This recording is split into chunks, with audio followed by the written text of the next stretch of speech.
Eu vou falar sobre a responsabilidade civil estatal do Estado, decorrente da função jurisdicional. E ainda, subtema, culpa ou falta de serviço e justiça num prazo razoável.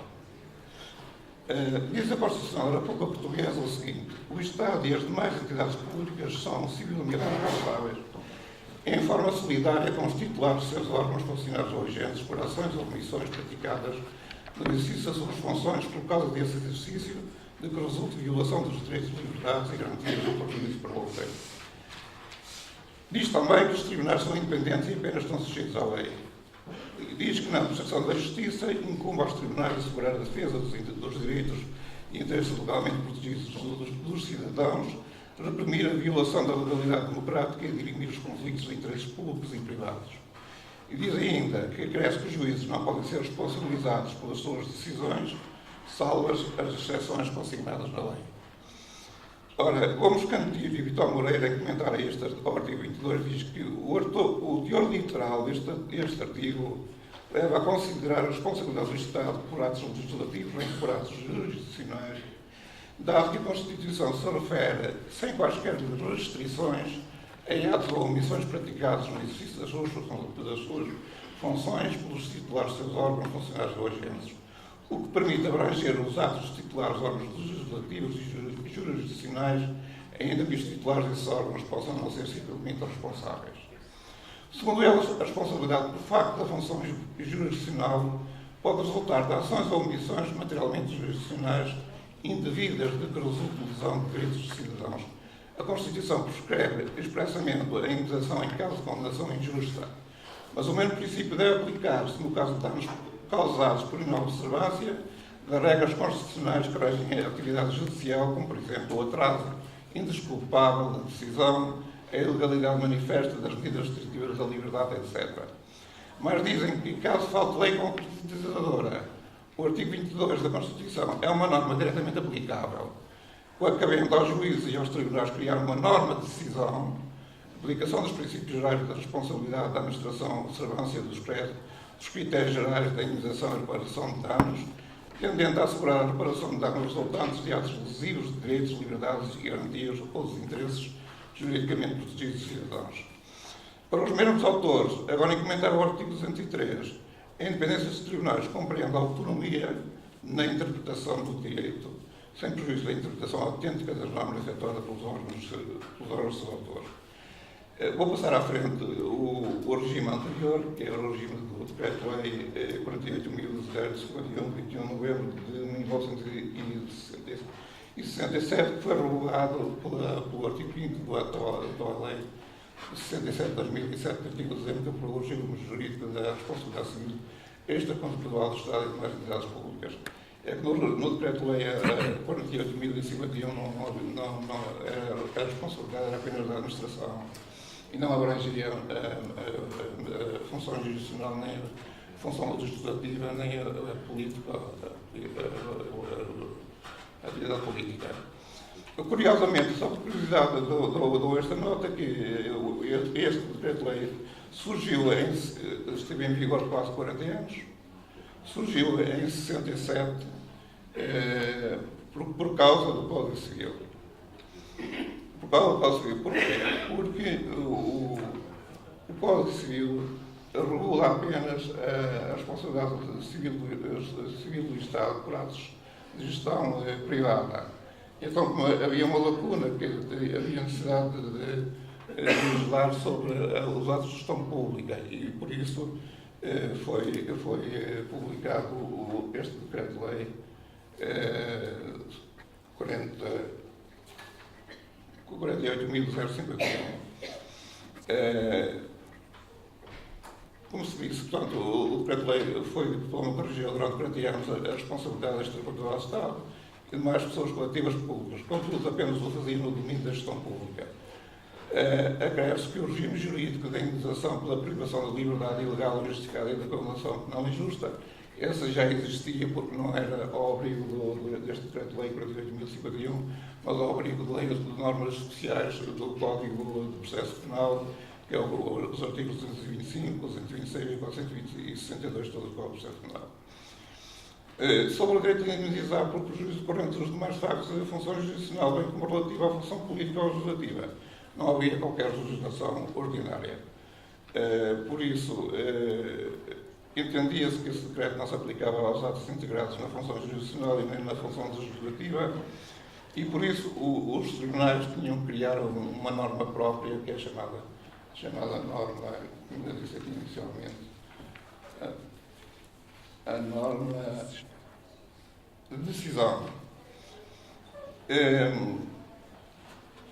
Passemos então um bocado à frente e vamos para o atual regime. O que eu disse há um bocado é isto. É curioso, tendo em conta o tema deste Congresso, verificar que esse diploma foi publicado na sequência de entrada em vigor do Código Civil aprovado pelo Decreto-Lei 47.344, que entrou em vigor em 1 de junho de 1967. E o outro diploma entrou 3 ou 4 meses depois. Trata-se do Código Civil, por 58 anos está a comemorar no ano 40, sobre o qual está a decorrer este Congresso, 50 anos, Congresso Código Civil Português, passado e futuro. Dizíamos nós que este decreto-lei foi publicado na sequência do Código Civil para o complementar, uma vez que este, no seu artigo 501, dispunha sobre as responsabilidades civil do Estado e de outras pessoas coletivas públicas, mas apenas por atos de gestão privada. Veio ele a regular a responsabilidade do Estado por atos de gestão pública. Então, o novo regime já abarca a responsabilidade civil, jurisdicional e legislativa. Vamos apenas à jurisdicional. A responsabilidade civil por serviço da função jurisdicional está prevista nos artigos 12 a 14 dessa lei.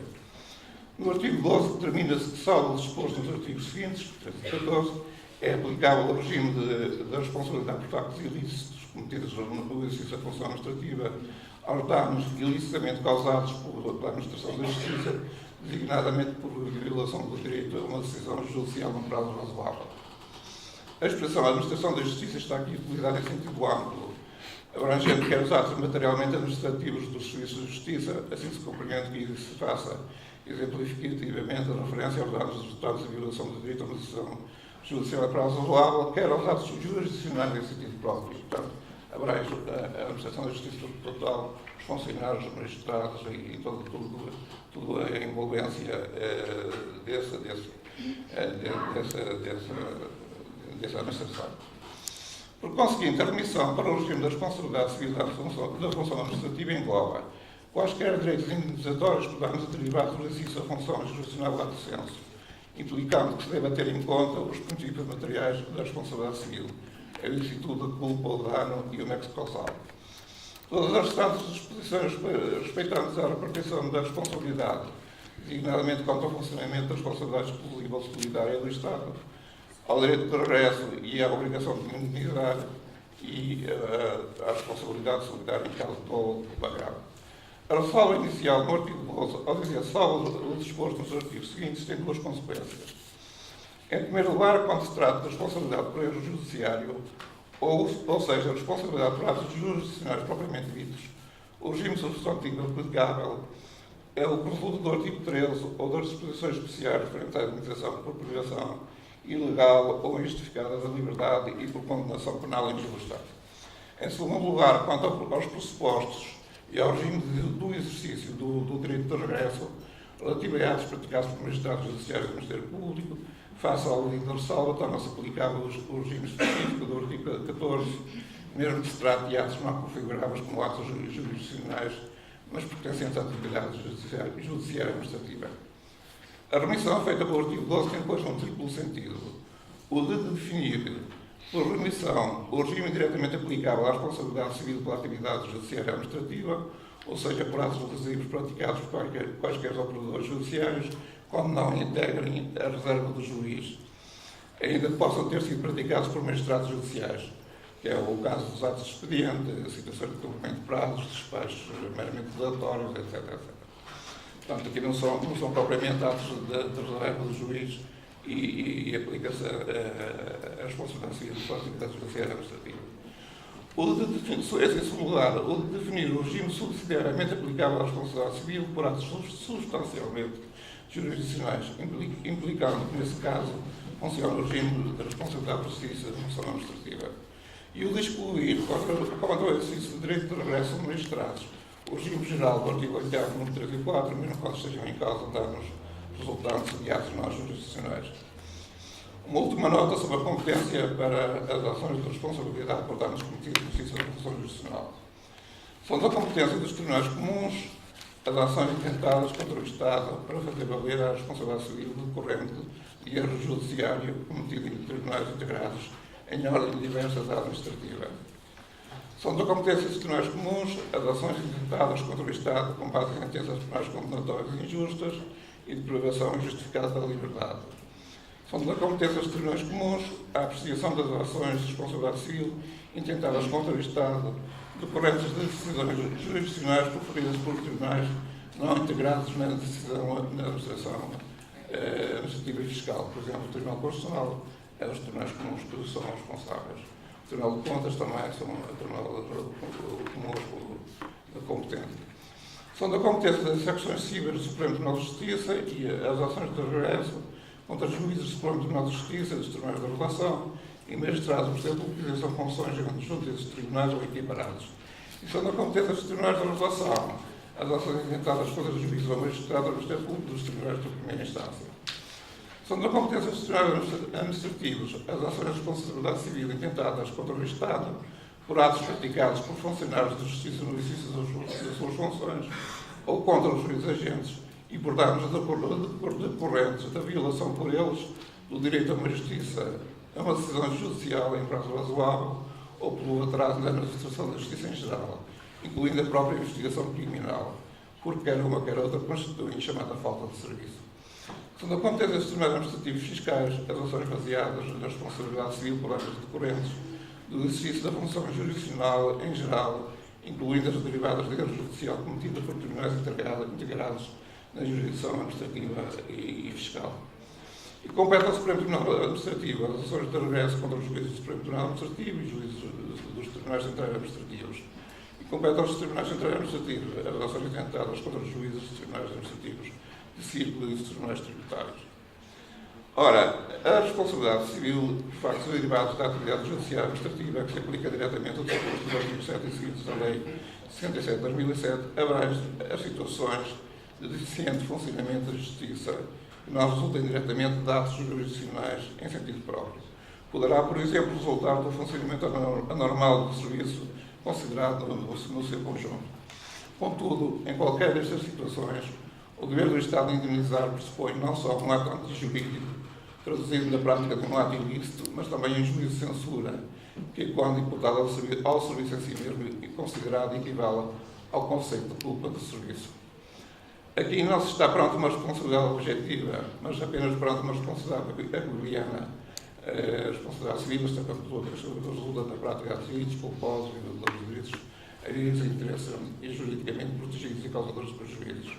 Porque é o que resulta do próprio teor do artigo 12º, quando alude aos danos ilicitamente causados na administração da Justiça. Acresce na responsabilidade civil por danos derivados da atividade judiciária administrativa e não existe qualquer presunção de culpa, ao contrário do que sucede no domínio da responsabilidade pelo exercício da função administrativa. Logo, a exigência de caráter ilícito da conduta implica que, como já se disse relativamente ao regime anterior, se tivesse lido, deve ser usado, nos termos gerais, a efetuar a prova da culpa. Ora, já no regime anterior, o Supremo Tribunal Administrativo aceitava a noção de culpa por deficiência no funcionamento normal do serviço, isto é, aceitava a culpa funcional como justificação da responsabilidade extracontratual das entidades públicas por factos ilícitos, com dispensa da imputação destes a um comportamento individual. Na verdade, sendo o conceito de culpa funcional relativo, não depende dela de prova de um comportamento individual censurável. A culpa funcional, a culpa do serviço, verifica-se, tal como tem sido defendido pela jurisprudência do Tribunal Administrativo, em caso de mau funcionamento do serviço, sempre que não seja possível encontrar um agente responsável concreto ou nas situações em que não é justo fazer recair apenas sobre algum ou alguns deles essa responsabilidade. Também, segundo a jurisprudência desse mesmo tribunal, não existe motivo para distinguir entre culpa de serviço, que é provocada por um agente nitidamente individualizado, e culpa do serviço, que é a norma e coletiva, no caso da atividade judiciária administrativa desorganizada no seu conjunto. Igualmente, a jurisprudência civil tem também defendido que o Estado é responsável perante terceiros, seja a título de culpa funcional dos titulares dos seus órgãos, dos seus funcionários e agentes, seja a título da denominada culpa do serviço, ou chamada fonte de serviço, por deficiente organização ou funcionamento da administração no caso da atividade judiciária administrativa. Para grande parte da doutrina, a culpa ou falta dos serviços da administração, mais propriamente a chamada fonte de serviço, é a causa da responsabilidade do Estado. Fonte de serviço não é a mesma coisa que fonte de serviço, sendo que aquele é a falta de qualquer pessoa individual, titular do órgão, funcionário, e esta é a falta do próprio serviço integrante da administração. Emprega-se a expressão culpa do serviço ou falta do serviço para significar, na fórmula feliz de Rivero, um facto anónimo coletivo de uma administração geral mal gerida, de tal modo que é difícil descobrir os seus verdadeiros autores. Passando um bocado à frente. Como exemplo de deficiente funcionamento da justiça, pode apontar-se os casos da sua morosidade, a recusa de acesso à justiça por dificuldade de obtenção de patrocínio judiciário, a omissão ou retratamento da prática de atos processuais, a extinção do processo penal devido à prescrição, etc. Agora iremos entrar no prazo razoável. Na exposição de motivos da proposta de lei 113/12 de 22 de novembro de 2012, que é a exposição da proposta de lei para a publicação do novo Código do Processo Civil, diz: o programa do 19º Governo Constitucional prevê como medida essencial a reforma do processo civil mediante a redução das formas de processo e a simplificação do regime, assegurando eficácia e celeridade, apostando ao mesmo tempo na desformalização de procedimentos, na oralidade processual e na limitação das questões processuais relevantes, tornando o processo mais eficaz e compreensível pelas partes. Pois também diz que são implementadas medidas de simplificação processual e reforço dos instrumentos de defesa contra o exercício das faculdades habilitatórias. A celeridade processual é indispensável à legitimação dos tribunais perante a comunidade, instrumento indispensável à realização de uma das dimensões do direito fundamental do acesso à justiça. Mais adiante diz: para obter uma decisão em prazo razoável e mediante um processo equitativo, como nos impõe a nossa lei fundamental. Assim, o Código de Processo Civil, no Código de Processo Civil, no artigo 2, número 1, refere que a proteção jurídica através dos tribunais implica o direito de obter em prazo razoável uma decisão judicial que aprecie, com força de caso julgado, a pretensão regularmente reduzida em juízo, bem como a possibilidade de a fazer executar. A administração da justiça em prazo razoável refere-se também aos artigos 20, número 4 e 32, número 2 da Constituição, o artigo 6, número 1 da Convenção Europeia dos Direitos do Homem, aprovada pela nossa Lei 65/78, de outubro, ratificada como depósito de instrumento de ratificação a 9 de novembro de 1978. Diz o artigo 20, número 4 da Constituição que todos têm direito a uma causa em que intervenha, seja objeto de decisão em prazo razoável mediante processo equitativo. Isto, por sua vez, o artigo 32, número 2 da Constituição, que todo o arguido deve ser julgado no mais curto prazo compatível com as garantias de defesa. Por último, consta do artigo 6, número 1 da Convenção Europeia dos Direitos do Homem, qualquer pessoa tem direito a que a sua causa seja examinada equitativa e publicamente num prazo razoável. Mas o que é que se deve entender por prazo razoável? O prazo razoável apresenta-se como uma questão de facto. Assim, o caráter razoável da duração de um processo terá sempre de ser apreciado em concreto, segundo as circunstâncias da causa. Sendo a razoabilidade do prazo da justiça uma noção vaga, só pode referir-se por fatores objetivos e em face do caso concreto. No mesmo sentido, refere Eugênio Cabral Barreto, quando diz que a determinação da razoabilidade do prazo não pode ter um tratamento dogmático, requerendo um exame da situação concreta, onde se ponderem todas as circunstâncias inerentes apreciadas globalmente. O direito a um processo judicial que finde num prazo razoável é uma noção concretizadora, integradora do direito fundamental a uma tutela judicial efetiva, mas como já se disse, torna-se necessário preencher a noção de prazo razoável, pois é indefinida e indeterminada. Em nosso entender, devem-se terminar recorrer aos critérios internacionalmente considerados pelos órgãos da Convenção para preencher em concreta noção vaga da razoabilidade de prazo. Gomes Cantillo diz que, como tem-se orientado a justiça do Tribunal Europeu, o conceito de prazo razoável ou dilação indevida não é suscetível de ser definido uma vez por todas, devendo apreciar-se a violação do prazo temporalmente adequado segundo as circunstâncias de cada caso. De qualquer forma, dizendo, e sem pretensões às regras universais, são três os elementos que devem ser tomados em consideração: a complexidade do assunto, o comportamento dos demandantes e a conduta das autoridades judiciais. Por seu lado, o Engenheiro Cabral diz que a circunstância mais invocada para explicar um atraso fundado sobre a natureza de um processo é a sua complexidade, evidenciada pelo número de pessoas envolvidas, arguídos, partes, testemunhas, peritos, pelas questões de facto ou de direito considerado ou de direito de considerável complexidade suscitadas pelo seu volume.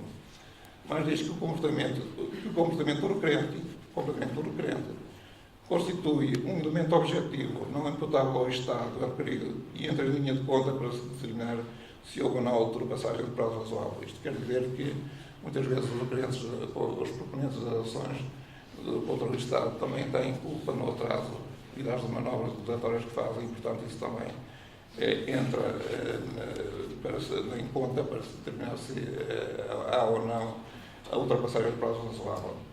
Ora, os órgãos da Convenção continuam a distinguir neste capítulo o civil do penal, portanto, o atraso em matéria civil e o atraso em matéria penal. Uma diligência normal destinada a ativar o processo incumbe às partes, no processo civil incumbe às partes o impulso processual nos termos do princípio do dispositivo. No penal, eu depois digo já aqui, no penal, o acusado é dispensado de uma cooperação ativa para acelerar o processo. É normal, isto é evidente que o arguido o acusado, não vai andar depressa com o processo só para ser condenado, não é? Portanto, isto é normal. Por último, apenas os atrasos devidos às autoridades competentes podem ser imputadas ao Estado, e por isso só eles permitem apurar se há ou não a violação do artigo 6 da Convenção Europeia dos Direitos do Homem. Em matéria civil, o prazo inicia, isto é, começa a correr em princípio a partir da data de entrada do pedido no Tribunal. Mas, como já se disse, no processo civil ainda vigora o princípio do dispositivo, mas de acordo com o disposto no artigo 6 do novo, para o processo civil novo, o juiz tem o dever de ter questão processual, ou seja, comprar ao juiz sem prejuízo do ônus do impulso especialmente posto pela lei às partes, dirigir ativamente o processo e providenciar pelo seu andamento célere, promovendo oficiosamente as diligências necessárias ao normal procedimento da ação, recusando o que for impertinente ou meramente dilatório e obrigas as partes a adotar mecanismos de simplificação e agilização processual que garantam a justa composição do litígio em prazo razoável. Agrega-se que os processos legais ficam para os magistrados praticarem um processo. Os respectivos atos, sejam eles pareceres, despachos ou sentenças, contêm normas disciplinadoras da atividade processual, porque a sua não observância não constitui um facto ilícito. Contudo, a sua violação poderá, em certos casos, ser condição suficiente, mas não necessária, para se falar num funcionamento anormal da administração da justiça e, portanto, não ser feita a justiça num prazo razoável. O reconhecimento do direito à indenização depende de outros requisitos gerais da responsabilidade civil extracontratual, nos quais se pode incluir a exigência de um dano acompanhada da irrazoabilidade da legislação temporal. Portanto, num caso concreto, deve-se socorrer de pautas interpretativas jurisprudencialmente fixadas e recorrer também a padrões médios de duração do processo. O recurso a estes elementos permite descobrir uma diligência funcional média e exigível em cada época, dentro de determinados marcos processuais, os momentos iniciais e os finais entre os quais se pode pretender que o processo deveria ter tido o seu final. Convém notar que a utilização dos padrões médios não prescinde de toda a ideia de culpa, aliás, como já foi dito. Apesar do referido, a utilização de critérios atinentes à legis artis e aos padrões da normalidade são particularmente importantes para se aferir se a diligência funcional média foi ou não atingida naquele caso concreto. Para terminar, cita-se José de Freitas. O artigo 6 da Convenção Europeia dos Direitos do Homem e após a última revisão constitucional, o artigo 20, número 4, consagram o direito à obtenção da decisão em prazo razoável. É um corolário do entendimento do direito do acesso à justiça como direito efetivo e não de decisão, pois uma decisão tardia pode equivaler à denegação da justiça, no perímetro do magistrado. A jurisprudência do Tribunal Europeu dos Direitos do Homem, formada em torno do direito à decisão em prazo razoável, sobre a qual tem incidido a maioria das queixas dirigidas, e Portugal deve ser um dos campeões no que respeita a isto, a nível de condenações, é abundante e elucidativa sobre a complexidade que por vezes reveste a compreensão desse conceito indeterminado. Não obstante a relação do preceito, conforme a aparente restrição do artigo 21 da Constituição, o prazo razoável deve ser respeitado não apenas na ação declarativa, mas também na ação executiva. Na ação executiva, o artigo 6 da Convenção diz que qualquer pessoa tem direito a que a sua causa seja examinada por um tribunal independente e imparcial, e ele tem direito, quer o autor, quer o réu. Para terminar mesmo, dizemos nós, aí ele tem direito a toda a pessoa que se dirige ao tribunal para compor um qualquer litígio ou que tenha instalado contra si um processo, seja de que natureza for. Muito obrigado.